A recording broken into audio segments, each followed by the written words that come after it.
Bismillahirrahmanirrahim. Assalamualaikum warahmatullahi wabarakatuh.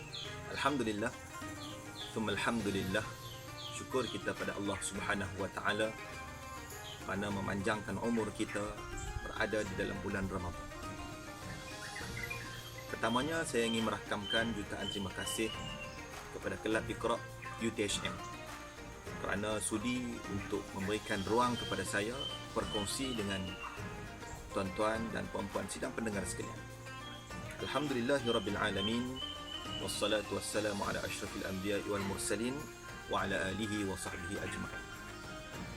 Allah firman dalam Al-Quran, a'udzubillahi minasyaitonir rajim. Wa idza sa'alaka 'ibadi 'anni fa inni qarib ujibu da'watad da'i idza da'an falyastajibu li wal yu'minu bi la'allahum yarshudun. Sadaqallahu. Bila mana kita menyebut bulan Ramadan, sidang pendengar sekalian, sudah pasti kita akan maklum bahawa bulan Ramadan penuh dengan bulan yang dikatakan bulan keberkatan. Dan sudah pasti dalam bulan Ramadan Nabi SAW mengajar kita berkaitan beberapa amal-amalan yang boleh kita laksanakan di sepanjang bulan Ramadan. Ramadan bulan yang dinanti-nanti. Sepanjang bulan Ramadan kita boleh beramal ibadah. Bahkan Nabi menyatakan, sekiranya kita beramal ibadah di dalam bulan Ramadan yang dikatakan Sayyidus Syuhur, penghulu segala bulan, maka sudah pasti segala amalan kita akan dilipat gandakan. Maka tajuk yang kita akan bincangkan pada hari ini adalah amalan yang terbaik yang boleh kita lakukan di dalam bulan Ramadan. Sudah kita maklum bahawa bulan Ramadan bulan yang diwajibkan kita berpuasa. Syahrul Ramadan alladhi unzila fihi al-Quran hudan linnas wa bayyinatin minal huda. Bukan sekadar puasa, juga dinamakan sebagai bulan Al-Quran. Bahkan amalan lain yang kita boleh laksanakan dalam bulan Ramadan adalah salat sunat tarawih. Pertama, kita berpuasa. Ya ayyuhalladzina amanu kutiba alaikumusiyam. Yang kedua, kita digalakkan untuk kita memperbanyak dan membaca Al-Quran. Yang ketiga, Ramadan juga kita kenali dengan bulan untuk kita laksanakan solat sunat tarawih. Solat sunat tarawih hanya berada di dalam bulan Ramadan. Dan pada hari ini, orang viral dalam internet, dalam WhatsApp, dalam media sosial, kaum Adam sudah dinaikkan daripada makmum naik pangkat menjadi imam. Tahniah. Cuma tuan-tuan, kaum Adam usah bimbang.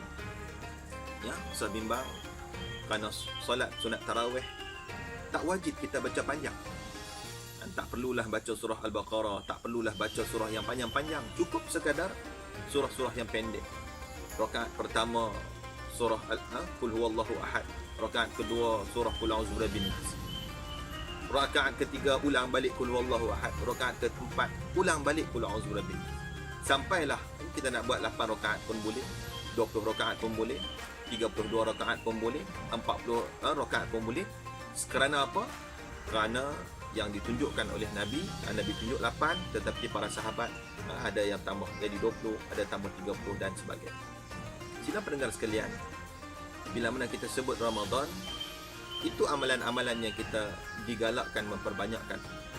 Puasa, baca Quran, solat.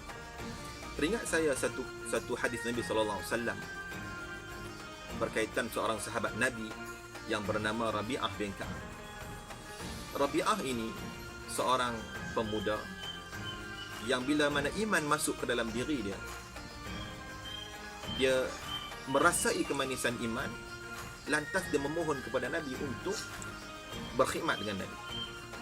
Nabi bila mana bersetuju untuk berikan peluang kepada Rabi'ah bin Ka'ab al-Aslami ini berkhidmat kepada baginda, maka sidang pendengar sekalian, satu malam ketika mana Nabi SAW bangun untuk solat qiyamul lail, maka Nabi berikan peluang kepada Rabi'ah bin Ka'ab, wahai Rabi'ah, mintalah apa yang kamu nak minta pada aku. Maka sidang pendengar sekalian, Rabi'ah ini seorang pemuda, di samping dia juga seorang yang miskin, yang memerlukan duit dan sebagainya.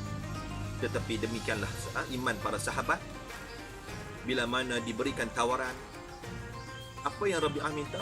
Rabi'ah minta kepada Nabi, ya Rasulullah, aku ingin bersama denganmu ketika mana di dalam syurga. Nabi tanya balik, Rabi'ah, apakah permintaan kamu? Apakah permintaan tadi sahaja? Dia kata, ya Rasulullah, aku nakkan bersama dengan baginda, dengan engkau, wahai Rasulullah, di syurga. Maka Nabi menyatakan, wahai Rabi'ah, bantulah aku untuk kamu masuk ke dalam syurga dengan banyakkan salat, banyakkan sujud. Maka sidang pendengar sekalian, amalan ketiga adalah kita solat sunat tarawih. Walaupun tidak dapat solat berjemaah di masjid, maka kita boleh laksanakan di rumah. Tak mampu nak berjemaah, laksanakan seorang diri. Kerana solat tarawih tidak ada dalam bulan-bulan lain melainkan bulan Ramadan. Jadi sidang pendengar sekalian, poin yang utama yang saya nak tekankan di sini adalah amalan yang keempat, iaitu berkaitan memperbanyakkan doa. Allah firman dalam surah Al-Baqarah ayat 186. A'udzubillahi minasyaitonirrajim. Wa idza sa'alaka 'ibadi 'anni fa inni qarib ujibu da'watad da'i idza da'an falyastajibu li wal yu'minu bi la'allahum yarshudun. Nabi juga bersabda, itu ayat Al-Quran. Allah firman, wahai Rasulullah, wahai Muhammad, wa idza sa'alaka ibadi, dan apabila hamba-hambaku bertanya kepadamu mengenai aku, maka jawablah, anni fa inni qarib, bahawa aku ni begitu hampir dengan kamu. Ujibu da'watad da'i idza da'an, dan aku akan mustajabkan doa sekiranya hamba-hambaku berdoa.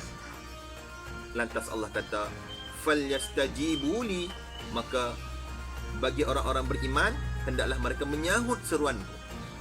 Kita minta doa pada Allah, Allah menyeru kita, sahutlah seruan Allah, patuhilah segala perintah Allah.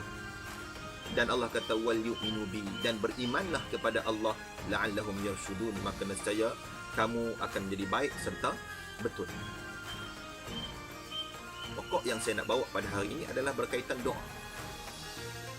Dalam bulan Ramadan, amalan yang terbaik yang dapat kita laksanakan selain puasa, baca Quran dan juga solat adalah kita banyakkan berdoa. Dalam satu hadis Nabi SAW, Nabi bersabda, "Salasatun la turaddu da'watuhum al-imamul adil was-sa'imu hatta yuftira wa da'watul mazlum yurfa'uha Allah Ta'ala dunal ghamam yawmal qiyamah wa tuftahu laha abwabus sama wa yaqulu bi'izzati la ansurannaka walau ba'da hin." Tiga golongan yang Allah tidak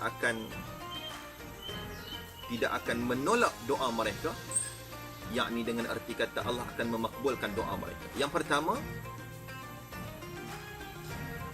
la turaddu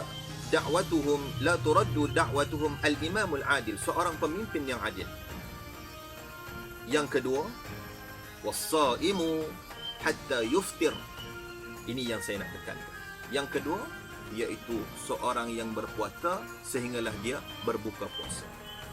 Maka sidang pendengar sekalian, di bulan Ramadan yang kita hadapi, yang kita akan lalui pada tahun ini dan tahun-tahun akan datang, kita banyakkan berdoa. Doa Allah pasti makbulkan. Allah kata, ud'uni astajib lakum, doalah aku akan makbulkan doa-doa kalian. Maka saya kongsikan pada tuan-tuan sidang pendengar sekalian 5 cara Allah memakbulkan doa. Pertama, dengan cara terus. Hari ini kita doa nak kaya, Allah bagi kekayaan. Hari ini kita nak 5A, Allah bagi 5A. Hari ini kita nak 4 flat, Allah bagi kita 4 flat. Secara terus. Demikian juga doa yang didoakan oleh sahabat Nabi SAW ketika mana musim kemarau, mohon nak minta hujan. Ibnu Abbas radhiyallahu anhu. Maka sidang pendengar sekalian, Allah turunkan terus hujan. Itu doa Allah makbulkan secara terus. Cara pertama. Cara kedua adalah dengan cara Allah memakbulkan pada waktu lain. Kita minta berjaya, Allah bagi juga kejayaan, tetapi Allah bagi dalam keadaan yang jarak yang jauh sikit. Maksud dia apa? Allah pastikan kita ini hamba-Nya bersedia untuk menerima apa yang kita minta. Allah suka dengar rintihan kita. Allah suka dengar permintaan kita. Beza dengan manusia. Manusia tak suka dengar permintaan orang banyak kali. Tetapi Allah Subhanahu Wa Taala suka mendengar permintaan kita secara berulang. Cara yang ketiga Allah makbulkan adalah dengan cara Allah bagi daripada dihindarkan daripada bahaya. Kita minta jadi kaya, kita minta menjadi jutawan, tetapi Allah beri dalam keadaan dihindarkan kita daripada bahaya. Allah elakkan kita daripada mendapat penyakit kritikal. Allah berikan keluarga kita keluarga bahagia. Kita tak dapat kaya, tetapi kita dapat satu yang dikatakan sebagai kebahagiaan, kesenangan, hidup yang dalam keadaan ketenangan, dihindarkan daripada sebarang penyakit. Itu cara ketiga, cara Allah makbulkan doa. Cara yang keempat, Allah gantikan di akhirat nanti. Ketika mana kita memerlukan bantuan, Allah berikan, ini doa kalian yang aku tidak makbulkan di dunia, aku berikan ketika mana di akhirat. Dan cara yang kelima, sidang pendengar sekalian, adalah dengan cara Allah mengampunkan dosa kita sebagai kifarah dosa. Allah tak beri apa yang kita nak, tapi Allah ampunkan dosa-dosa kita. Dosa kita terlalu banyak, maka kita kena mohon doa kepada Allah, minta kepada Allah. Maka sidang pendengar sekalian, doa ini boleh saya umpamakan seperti mana kita kayuh basikal. Orang Kedah kata kayuh geret. Kita nak pergi satu tempat, contoh daripada Kedah, nak pergi daripada Baling nak pergi ke Alostar. Kita nak kayuh basikal.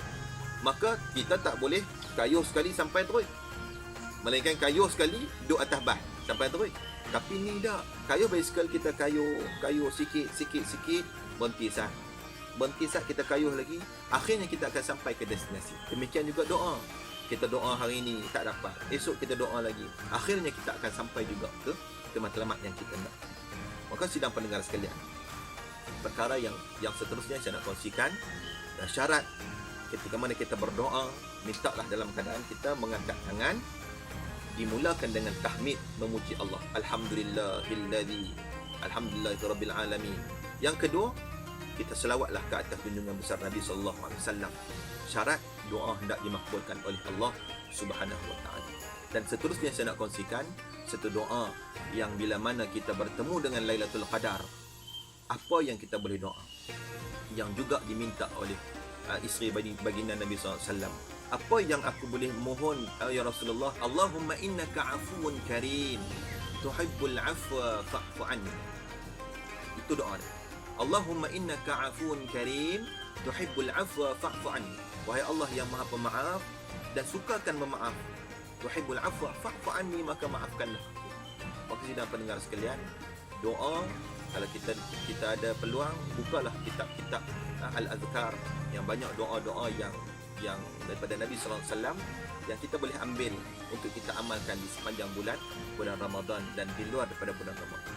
Dan harus kita ingat, jangan kita sesekali tinggal satu doa, Allahumma a'inni ala zikrika wa syukrika wa husna ibadatik. Wahai Allah, a'inni, bantu aku, ala zikrika, untuk sentiasa ingat padamu, wa syukrika, untuk sentiasa bersyukur kepadamu, dan untuk mendapat ibadah yang sempurna. Maka dalam bulan Ramadan ini, lebih-lebih lagi ketika mana kita nak berbuka puasa nanti, maka doalah, banyakkan berdoa, mintalah apa sahaja tuan-tuan sidang pendengar sekalian.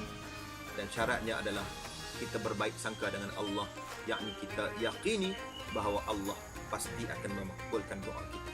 Maka sidang pendengar sekalian, buat akhirnya saya mengucapkan Ramadan Karim, dan saya mengucapkan jutaan terima kasih kepada Kelab Iqra UKHM di atas platform yang disediakan ini untuk dikongsikan dan disebarkan dakwah ke merata tempat. Dan inilah bekalan yang kita dapat bawa bertemu dengan Allah Subhanahu wa taala. Jadi tahniah kepada Kelab Iqra. Sekadar itu sahaja daripada saya. Wabillahi taufiq wal hidayah. Wassalamualaikum warahmatullahi wabarakatuh.